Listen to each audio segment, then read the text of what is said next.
Halo semua, perkenalkan nama saya Melita Tengker dengan NIM 2050447. Pada saat ini saya akan memenuhi tugas mandiri kalkulus vektor mengenai gerak lengkung.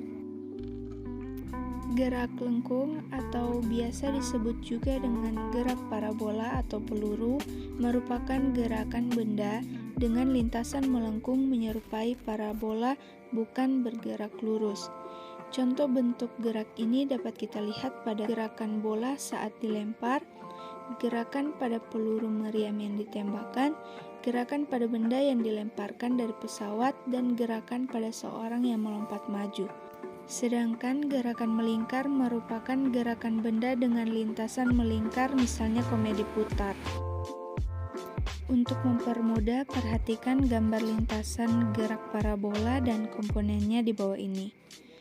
Jika kita memperhatikan gambar di atas, kita dapat menyimpulkan bahwa gerak parabola memiliki 3 titik kondisi. Pada titik A merupakan titik awal gerak benda.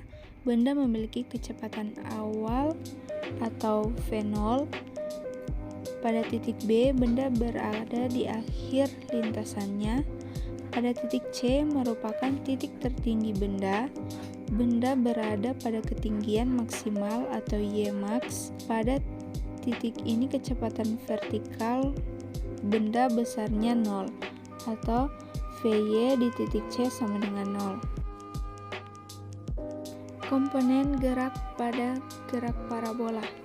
Gerak parabola merupakan gabungan dari 2 komponen gerak, yakni komponen gerak horizontal atau sumbu X dan komponen gerak vertikal atau sumbu Y.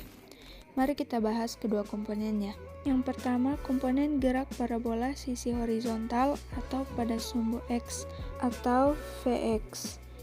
Komponen gerak horizontal besarnya selalu tetap dalam setiap rentang waktu karena tidak terdapat percepatan maupun perlambatan pada sumbu X. Ax sama dengan 0, sehingga Vx sama dengan Vx0 sama dengan Vxt sama dengan konstanta.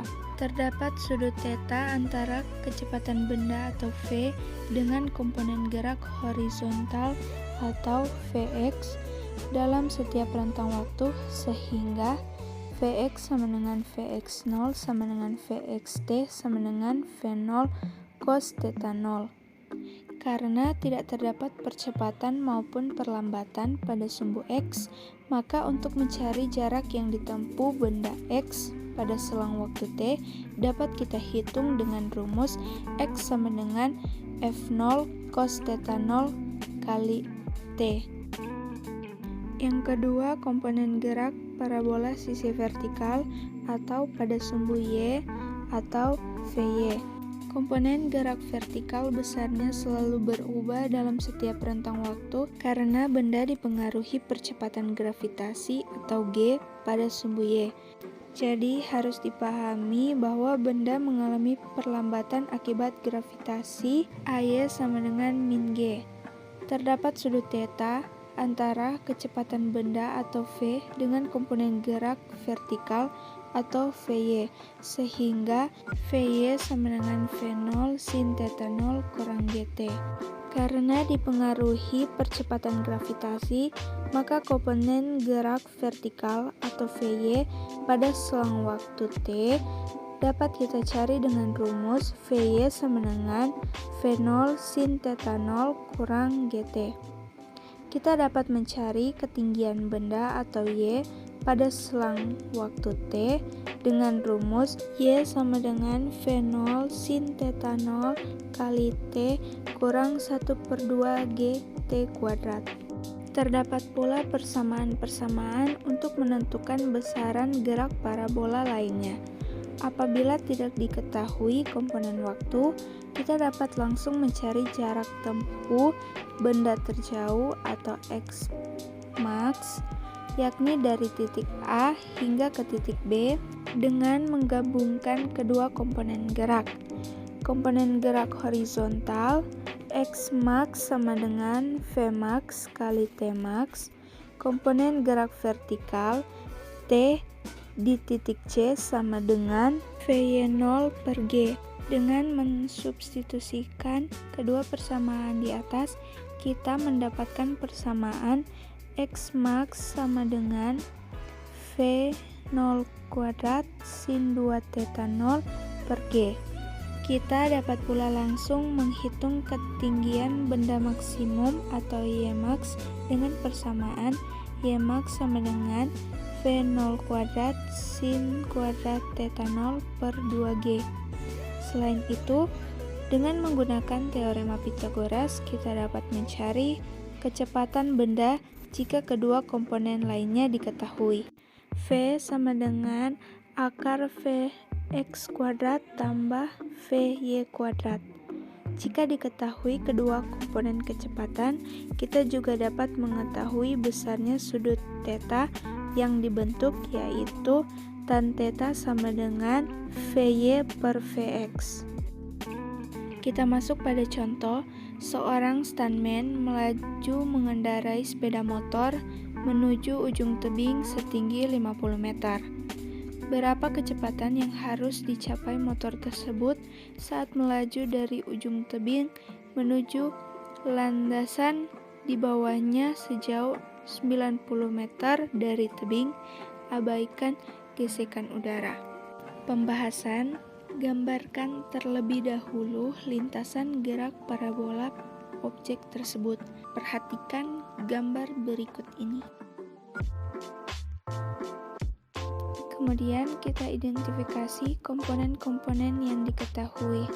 Di sini X max sama dengan 90 meter, AX sama dengan 0, AY sama dengan min G sama dengan min 9,8 meter per second, YC sama dengan Y0 sama dengan 0, YB sama dengan min 50. VY0 sama dengan 0, jadi kita tahu bahwa Vx0 sama dengan V0. Dengan rumus untuk mencari ketinggian benda, kita bisa mendapatkan waktu tempuh. Y sama dengan Vy0t kurang 1 per 2 GT kuadrat. Y sama dengan 0 kurang 1 per 2 GT kuadrat. Y sama dengan min 1 per 2 GT kuadrat. T kuadrat sama dengan 2Y per min G. T sama dengan akar 2Y kurang min G sama dengan akar 2 kali min 50M per min 9,8 M per second. Jadi T sama dengan 3,19 second. Dengan rumus untuk mencari jarak tempuh, kita bisa mendapatkan kecepatan motor X sama dengan Fx0 kali T. Fx0 sama dengan X per T sama dengan 90 M per 3,19 S sama dengan 28,21 meter per second. Jadi, kecepatan yang harus dicapai harus sebesar 28,21 meter per second atau sekitar 100 km per jam atau 101,55 km per jam.